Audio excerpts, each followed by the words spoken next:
거네요? 이거 원리적으로 깨끗해질 수밖에 없어요.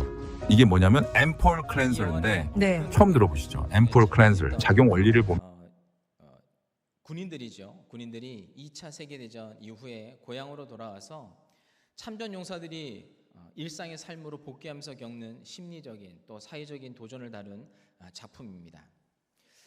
이 영화의 제목이 왜 우리 생애 최고의 해라고 정해졌느냐라고 좀 찾아봤는데 주인공들이 고향으로 돌아와 겪는 어떤 사회적 부적응의 고통, 그리고 다시 사회에 적응하며 희망을 찾아가는 과정을 가장 소중한 시절이라고 하는 그 의미를 담아서 그것을 최고의 해라고 이제 표현을 한 것인데, 그 역설적인 의미를 담아내려고 이런 작품의 제목으로 달았다고 한 것이고, 또 하나는 전쟁의 상흔과 부조리한 현실 속에서 다시 희망을 찾아가는 것이 얼마나 힘든 일이고 또 그것을 찾아가는 것이 얼마나 또 소중한 여정인지를 보여주기 위해서 우리 생애 최고의 해라고 하는 그런 작품의 이름을 지었다고 합니다. PPT를 좀 보여주시면 이 영화에 등장하는 주인공 중에 한 명인데 호모 페리스 역을 맡은 사람으로 해럴드 러셀이라고 하는 사람입니다. 저기 나오는 인물이 실제 참전 용사이고 보면 팔이 없지요. 실제 군대에서 사고를 당해서 두 팔을 잃어버렸습니다. 불구가 된 그가 낙심하고 좌절하면서 하나님 앞에 크게 절규했다고 합니다. 하나님, 왜 나에게 이런 삶을 허락하십니까? 아마 그런 하나님 앞에 절규였겠죠. 하나님께서 그에게 이런 말을 하셨다고 합니다. 그래도 이런 것보다 얻은 것이 더 많지 않느냐? 라고 하나님께서 말씀하셨다고 그래요.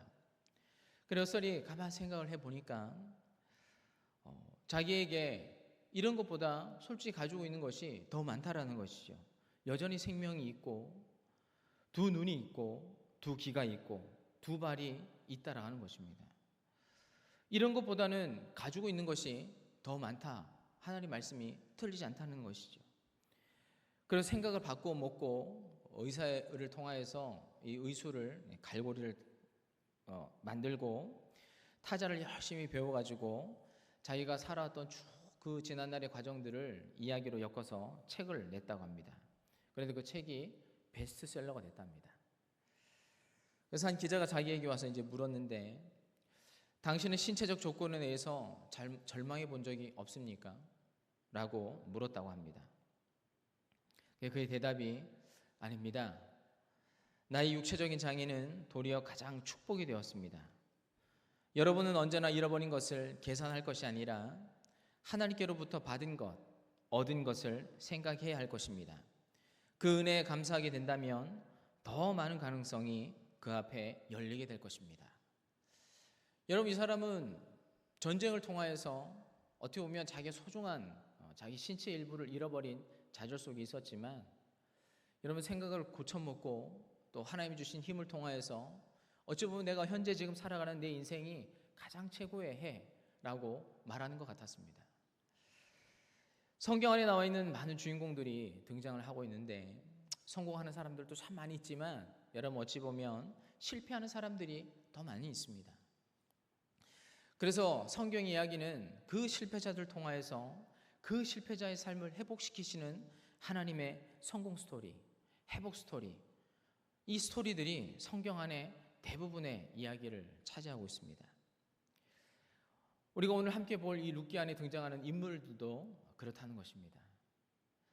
본문으로 좀 돌아가 보면 이렇게 시작을 하고 있습니다. 룻기 1장 1절 말씀 서두에 이렇게 시작을 하고 있죠. 사사들이 치리하던 때에 라고 그 시대적인 배경을 이야기를 해주고 있습니다. 그러니까 이 룻기라고 하는 책은 사사들이 통치하고 다스리던 그 어느 시점에 룻기라고 하는 여인이 있었고 나오미라고 하는 여인이 있었는데 그 이야기를 다루고 있다라고 이야기를 하는 것이죠.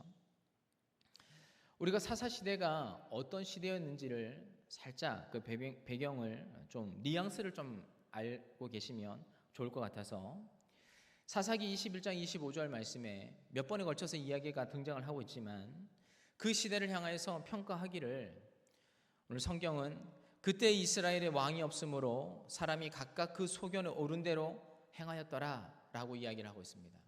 그러니까 이 시대, 오늘 주인공이 살아가던 그 사사의 시대는 하나님이 계시지만 하나님이 주인이 아니고 각각 자기가 원하는 대로 자기의 마음대로 살아가던 그런 시대가 바로 사사 시대였다고 하는 것이죠. 그런데 그 뒤를 이어서 그 땅에 흉년이 들었다 이렇게 표현을 하고 있죠.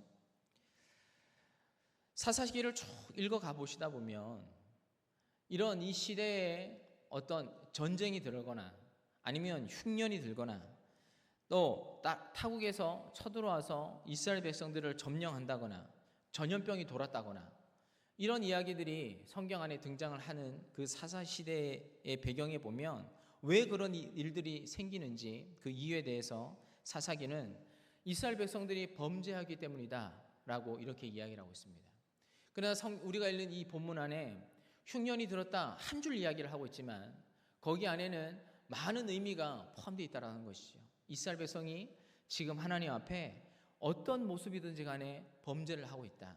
우상 숭배를 한다든지 하나님 말씀을 따르지 않는다든지 사회의 정의가 무너졌다든지 약한 자들의 어떤 고통과 외침의 소리들이 하나님 귀에 계속 들리던 이 모습 속에 오늘 하나님께서 이 이스라엘 백성들에게 흉년을 허락하셨다는 것이죠. 왜 우리들에게 고난을 허락하실까? 고난의 의미가 뭘까? 하나님께서 우리들에게 던져주시는 그 고난의 이유와 의미가 뭘까? 첫 번째로는 하나님의 사인인 것이죠. 이스라엘 백성들이 잘 먹고 배불러져서 하나님으로부터 등을 돌렸을 때, 그리고 우상들을 향하여서 그들의 시선과 마음이 갈 때, 그들의 삶이 하나님이 아닌 하나님 반대 방향으로 나갈 때 하나님께서 이런 고난과 고통을 주셔서 이스라엘 백성들에게 돌아오라고 하는 사인인 것입니다. 돌아와라. 왜냐하면 아무리 사람들을 보내어서 하나님께서 말로써 그들을 돌이키려고 하고 하나님의 선지자를 통하여서 예언자들을 통하여서 사사들을 통하여서 말씀을 하고 계시지만 이스라엘 백성들이 도무지 하나님의 말씀을 듣지 않으니 하나님께서 전쟁이나 아니면 전염병이나 흉년이나 기근들을 통하여서 이스라엘 백성들의 삶을 빈곤하게 하고 어렵게 함으로 인해서 돌아오라라고 하는 사인이 고난에 가지고 있는 의미 중에 하나라는 것이고, 두 번째는 이 고난을 통하여서 우리가 훈련 받게 된다는 것입니다.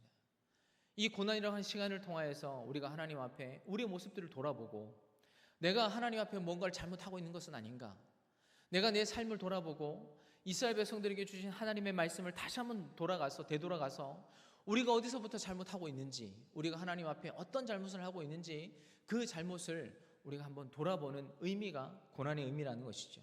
그래서 그 훈련들을 통하여서 조금 더 신앙이 정금같이 하나님 앞으로 나아오고 조금 더 옛날과는 다른 모습으로 성숙함의 자리로 나아갈 수 있는 것이 바로 고난이 주는 의미라는 것이죠.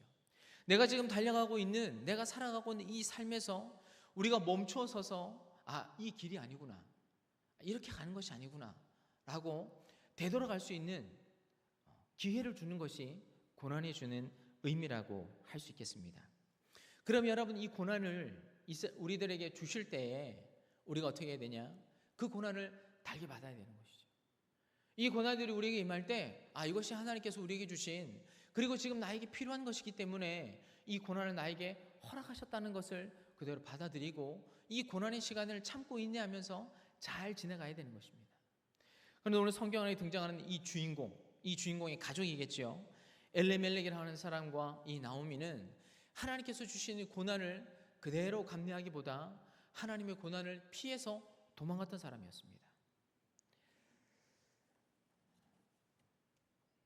1절과 2절 말씀을 제가 한번 읽어보겠습니다. 사사들이 치리하던 때에 그 땅에 흉년이 드니라.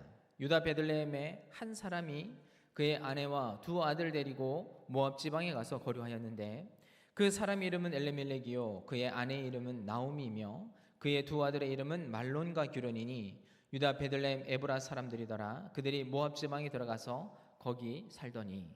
아멘. 여러분, 이들이 가장 현명한 선택을 한 것입니다. 인간적으로 봤을 때는 가장 현명한 선택을 한 것이죠. 흉년이 들었으니 당연히 그 흉년을 피해서 도망가서 좀 더 나은 삶, 내 가족이 좀 더 안전하게 살 수 있는 곳을 찾아가는 것이 어찌 보면 당연한 선택이라고 할 수 있는 것이죠. 그런데 오늘 이 본문 안에 이들이 모압 땅으로 들어갔다 이렇게 표현하고 있는데 많은 의미들이 함축되어져 있습니다. 이들이 모압 땅으로, 이방인의 땅으로 이사를 간 것이죠. 뭐 어디로 이사 가든 그게 뭔 그렇게 중요한가라고 하겠지만, 이 모압 족속이 어떤 족속이냐 하면 지금 우리의 시선으로 볼 것이 아니라 그 시대에, 이 말씀이 기록되어져 있는 그 시대의 상황에서 이 의미를 파악해 보면, 모압 땅이라고 하는 것은 이스라엘 백성들이 광야에서 하나님의 땅, 가나안 땅으로 들어가려고 할 때 이 모압 땅을 지나갔어야 되는데, 이 모압 사람들이 이스라엘 백성들이 이 길을 지나가지 못하도록 막았던 사람이었습니다.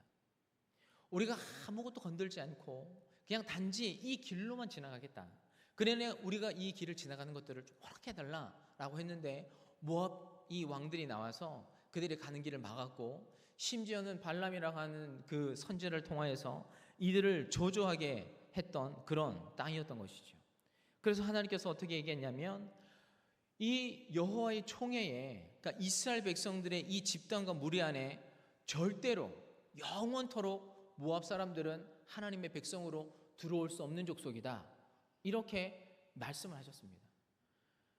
그러니까 엘리멜렉이라고 하는 사람들이 여러 지역과 여러 땅이 있었지만, 그것을 알매도 불구하고 굳이 하나님께서 여호와의 총회에 들어올 수 없는, 하나님께서 영원히 하나님의 백성이 될 수 없다라고 말씀한 그 모압 땅으로 굳이 찾아 들어갔다는 것은, 그들 마음속에 하나님을 생각하는 마음이나 말씀을 따르려고 하는 의지가 전혀 없다라고 하는 것이죠. 그리고 또 하나, 이 엘레멜렉이라고 하는 사람의 이름의 뜻이 무엇이냐면, 나의 하나님은 왕이다 라고 하는 뜻을 가지고 있습니다. 그런데 그가 그의 이름대로 살고 있지 않지요. 하나님의 진노를 피하고 하나님께서 가지 말라고 하는 땅으로 가고 있으며, 모든 것을 다 하나님께서 하지 말라고 하는 곳을 찾아서 일부러 행하고 있는 엘리멜렉의 어떤 삶의 모습을 우리가 볼 수 있습니다. 그러면 이 엘리멜렉이 이런 삶을 살아갈 때, 모압 땅에서 한 명의 이방인으로 살아갈 때 하나님의 사람으로서의 삶을 살았을까? 과연 그가 하나님의 말씀을 지키고 진실된 하나님의 사람으로 이 모압 땅에서의 삶을 살았을까? 그렇지 않다라는 것이죠. 어떤 말씀이 그것을 증언하냐면, 모압 땅에 살면서 이 두 아들 말론과 기론이 이 모압 여인들과 혼인을 하게 되었습니다. 제가 드리는 이 모든 배경은 이 성경에 쓰여졌던 그 시대의 배경으로 설명을 하고 있는 것입니다. 오늘 두 말씀을 여러분과 함께 읽을 터인데, 출애굽기 말씀과 사사기에 나오는 말씀입니다. 여기에 보면 이방 여인들과 혼인하지 말아야 될 이유에 대해서 하나님께서 이야기를 하시는데, 출애굽기 34장 16절 말씀에, 또 내가 그들의 딸들을 내 아들들의 아내로 삼음으로 그들의 딸들이 그들의 신들을 음란하게 섬기며 내 아들에게 그들의 신들을 음란하게 섬기게 할까 함이니라. 사사기의 말씀입니다. 그러므로 이스라엘 자손은 가나안 족속과 헷 족속과 아모리 족속과 브리스 족속과 히위 족속과 여부수 족속 가운데 거주하면서 그들의 딸들을 맞아 아내로 삼으며 자기의 딸들을 그들의 아들들에게 주고 그들의 신들을 섬겼더라. 출애굽기의 말씀은 이들이 이방 여인들과 혼인하지 말아야 할 이유가, 혹시 이들이 그들을 음란하게 섬기는 신들을 닮아서 혹 내 아들이 그 이방 여인과 결혼하여서 내 아들이 음란하게 그 이방 신들을 쫓았던 것 같이 그렇게 섬길까 봐 이방 사람들과 혼인하지 말아라 했던 것이고, 사사기의 말씀은 실제로 그렇게 했다는 겁니다. 이방 여인들을 아내로 맞이하고 내 딸들을 이방 사람들에게 주어서 그들이 이방 사람들과 혼인한 삶을 살았고, 그들과 혼합되어진 하나님께서 원하지 않은 삶을 살았다라고 사사기는 이야기하고 있는 것이죠. 그러니 이 엘렘이라고 하는 사람은 이방 여인들의 딸들을 자기의 아들과 결혼함으로 인하여서 우상을 섬기고 모압의 신들을 섬기는 것에 대해서 아무 거리낌이 없었던 사람이었다라고 우리가 알 수 있게 되는 것이죠. 그래서 이 흉년의 삶을, 이방 모압을 땅으로 가는 것을 결정하고 살았던 그 엘레멜렉이 그 땅에서 죽었고, 그리고 10년의 세월을 살면서 성경은 그의 두 아들도 죽었다라고 이야기를 하고 있습니다.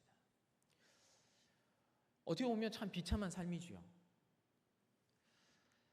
이것을 어떻게 표현을 하면 하나님께서 그릇된 선택을 했던 이 엘레멜렉과 그 아내 나오미에게 하나님께서 징계와 징벌을 했다라고 말할 수도 있을 것입니다. 그리고 후반에 보면 나오미도 자기 입으로 내가 하나님께 징벌받았다, 징계받았다, 그런 이야기를 하게 되어집니다. 그런데 그런 나오미가 여러분 성경 안에 딱 한 번 정말 제대로 된 선택을 하게 되는 모습을 보여줍니다. 그것은 무엇이냐면 그가 하나님께로 내가 이제 다시 하나님께로 돌아가야 되겠다라는 마음을 먹었다는 것입니다. 6절 말씀을 보시면 그 여인이 모압 지방에서 여호와께서 자기 백성을 돌보시사 그들에게 양식을 주셨다함을 듣고 이에 두 며느리와 함께 일어나 모압 지방에서 돌아오려 하여. 여러분 이제 다시 하나님께로 돌아가려고 하는 마음을 먹었던 것이죠. 이것이 나오미가 그의 모든 일평생에 가장 하나님 앞에 자기의 일생 중에 가장 최고의 선택을 했던 것이라고 말할 수 있겠습니다. 하나님의 징벌이 끝났구나. 이제 하나님께서 우리 백성들에게 다시 복을 주시는구나. 어찌 보면 되게 얄미운 사람이죠. 기회주의적인 사람이라고 볼 수 있습니다. 힘들 때는 도피했다가 하나님 다시 복 주시니까 그 하나님께 돌아가려고 하는 그 자세와 모양이 어찌 보면 우리가 봤을 때는 참 너무나도 얄미운 모습일 수 있지만 여러분 그럼에도 불구하고 여러분 나오미는 지혜로운 선택을 한 것입니다. 여러분 새는 어디에 살아야 됩니까? 하늘에 살아야 되죠. 새는 날개를 활짝 펴고 이 드넓은 창공을 마음껏 날아야 됩니다. 물고기는 어디에 살아야 됩니까? 물에 살아야 됩니다. 호랑이는 어디에 살아야 됩니까? 땅을 밟고 살아야 되죠. 하나님의 사람은 어디에서 살아야 됩니까? 하나님 품 안에서 살아야 됩니다. 여러분 우리가 머물고 살아가야 될 곳이 하나님 품인 것이죠. 그 안이 얼마나 힘들어도 때로는 하나님 품 안에서 우리는 어려움 당할 때도 있습니다. 하나님 품 안에 흉년이 들 때도 있고 하나님 품 안에서 질병을 당할 때도 있고 하나님 품 안에서 여러 가지 생각지도 못하는 그 어려움과 질병 가운데 살아갈 때도 있지만 여러분 하나님의 백성이 살아야 할 곳은 여러분 하나님 품 안이라는 것이죠. 그렇게 살지 못했던 결과에 대해서 나오미가 오늘 자기의 신앙 고백을 하는 모습이 나옵니다. 1장 21절에 자기 고향으로 돌아온 나오미가 이런 고백을 합니다. 1장 21절 말씀입니다. 내가 풍족하게 나갔더니 여호와께서 내게 비어 돌아오게 하셨느니라. 여호와께서 나를 징벌하셨고 전능자가 나를 괴롭게 하셨거늘 너희가 어찌 나를 나오미라 부르냐 하니라. 여러분 참 부끄럽지 않았을까요? 나오미가 모든 동네 사람들이 내가 어떻게 그 고향을 나왔는지를 다 알고 있었습니다. 그런데 이제 다시 자기 고향으로 돌아가야 된 나오미가 그 많은 낯뜨거운 사람들의 시선을 다 받아내야 되고 사람들의 욕과 조롱과 비난의 소리들을 다 들어야 하는 그런 어떻게 보면 참 낯뜨거운 사람들의 이야기에 어떤 입방아에 계속 이제 오르나를 것을 생각해 보면 너무나도 염치 없고 부끄러운 일이지만 그럼에도 불구하고 그런 모든 것을 감내하고 자기의 고향으로 돌아왔습니다. 많은 사람들이 수군거렸죠. 저거 나오미 아니야? 그런데 남편은 어디 가고 아들은 어디 가고 그 많던 재물은 다 어디 가고 저 옆에 딸려있는 저 여인은 뭐지? 그때 나오미가 이렇게 얘기하죠. 하나님께서 나를 풍족하게 나가게 하셨는데 하나님께서 내게 비어 돌아오게 하셨다. 여호와께서 나를 징벌하셨고 전능자가 나를 괴롭게 하셨다. 여러분 나오미는 자기가 한 행위에 대한 대가를 하나님 앞에 받은 것입니다. 여러분 이스라엘 백성들은요 시족 국가를 형성해서 살아가는 사람들이니까 이런 위기와 어려움들이 생기면 여러분 힘있는 자들이 가진 자들이 주변에 이웃 있는 사람들을 돕는 것이 그들의 명예고 그들의 전통이었습니다. 그러니까 나오미와 엘리멜렉은 많은 돈을 가지고 있는 사람들이었는데 그것을 다른 사람과 나누기를 싫어했던 것이죠. 자기가 가지고 있는 그 많은 재물들을 어려움 당하고 흉년에 어려움 당하고 있는 사람들과 함께 나누고 그 어려울 때에 그 사람들의 처지를 생각해서 도울 생각을 하지 않고 모든 재산을 팔아서 그냥 타국으로 도망가고 도피했던 것이죠. 하나님께서 여러분 그가 그렇게 하지 말아야 되는 삶 속에 반드시 징계를 했는 것입니다. 그가 해야 될 책임을 다 지지 못했기 때문에 하나님께서 그 징벌을 내렸던 것이죠. 그런데 나무가 그 모든 것을 다 알고 다 자기 입으로 고백하고 회개하는 마음으로 여러분 부끄럽지만 정말 치욕스럽지만 하나님의 땅, 자기의 고국, 내 하나님이 지키시는 이 민족 거기로 다시 돌아왔을 때 여러분 나오미는 자기의 앞으로 인생이 어떻게 될지 상상도 못했겠지만 우리가 이 결과를 너무나도 잘 알고 있지 않습니까? 나오미가 모든 재물도 다시 되찾게 되었고 그리고 자기의 며느리가 보아스라고 하는 사람을 만나서 손주도 얻는 그 영광을 얻게 되었습니다. 내 인생은 가장 내 인생의 비참한 삶이었는데 그가 선택한 딱 하나 하나님 품으로 돌아왔던 그 선택 하나가 나오미에게 더없이 좋은 가장 최고의 해를 만들어내는 놀라운 결과를 얻게 되었다는 것이죠. 여러분 우리가 하나님 품 안에 있을 때 이런 결과도 얻게 될 수 있는 것이죠. 나오미가 겪었던 이 쓰디신 인생의 아픔들이 여러분 나오미의 이야기라고 말하고 싶어서 이 말씀을 드리는 것이 아닙니다. 이 인생은 우리의 인생과 다르지 않죠. 우리가 살아가는 인생도 여러분 다르지 않지 않습니까? 신앙의 침체도 찾아올 때도 있고 하나님께서 내 인생에 아무리 기도해도 보이지 않고 들려지지 않는 하나님께서 나타나시지 않는 모습 속에 신앙의 정체기가 올 때도 있고 참 답답한 마음에 늘 하나님을 찾고 간구하지만 하나님의 음성이 들리지 않을 때도 수없이 많이 있고 계획하고 준비하는 일들도 풀리지 않고 그렇기 때문에 우울하기도 하고 날마다 마음에 분노가 차는 일들도 생기고 내가 생각하는 대로 인생이 풀리지 않고 어려운 일들도 많고 생각하지 않았던 내 주변에 사랑하는 사람들이 당하는 여러 가지 문제들로 인해서 마음 아파하고 심란하고 잠을 이루지 못하는 날들도 많이 생기고 나오미의 일뿐만 아니라 여러분 우리의 삶에도 이런 일들이 일어나고 우리도 지금 그 안에서 살아가고 있습니다. 그러나 여러분 한 가지 우리가 이 말씀을 통해서 잊지 말아야 되는 것은 무엇이냐면 그럼에도 불구하고 우리가 하나님 품 안에 있어야 된다는 것입니다. 흉년을 내리시는 분도 하나님이시지만 풍년을 주시는 분도 하나님이십니다. 여러분 삶에 고난을 주시는 분이 하나님이시기도 하지만 여러분의 삶에 가장 최고의 해를 주시는 분도 하나님이시라는 겁니다. 때로는 우리가 경험하지 말아야 할 어려운 일들을 겪게도 하시지만 그 일들을 역전하여서 우리의 삶을 완전히 새롭게 하시는 분도 하나님이시라는 겁니다. 그러나 우리가 늘 잊지 말아야 될 것은 그럼에도 불구하고 내가 하나님의 품 안에 머물러 살아가야 한다. 여러분 이것을 여러분 잊지 마셨으면 좋겠습니다. 여러분 명절이 되니 이제 자녀들이 찾아오죠. 당연한 것이죠. 내 근원, 내가 나를 있게 해, 나를 이 땅에 존재하게 한 내 부모님이 있는 곳으로 여러분 돌아오는 것은 인간의 본능과 회개의 본능이라고 생각합니다. 내 부모님이 거기 계시니까 어느 곳이 내가 태어난 그곳이 내 고향이라기보다 내 부모님이 계시는 그곳이 자녀들에게는 고향이지요. 내가 마음을 둘 수 있는 그곳. 그래서 명절이 되면 다 부모님들을 찾아옵니다. 여러분 그것과 같은 것이죠. 나를 이 땅에 존재하신 하나님, 나의 영혼의 하나님, 내 주인의 하나님, 그 하나님께로 돌아가는 것, 그 하나님의 품을 찾아 떠나는 것, 여러분 그것이 우리 영혼을 가지고 있는 인간의 본능이라는 것입니다.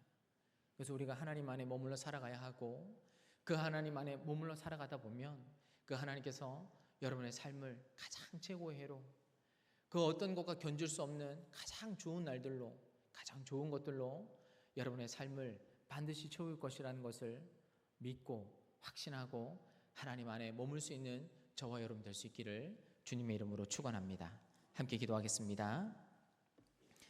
살아계신 아버지 하나님, 하나님 안에 머물고 하나님 품 안에 머물며 때로는 그 안에 머무는 것이 고통과 진통을 수반할 때도 있지만 결국 그 모든 일들을 통하여서 우리를 새롭게 하고 우리의 삶을 더욱더 빛나게 하실 그 하나님의 약속과 계획을 붙잡고 하나님 품 안에 머물러 살아가는 저희들이 될 수 있도록 도와주시옵소서.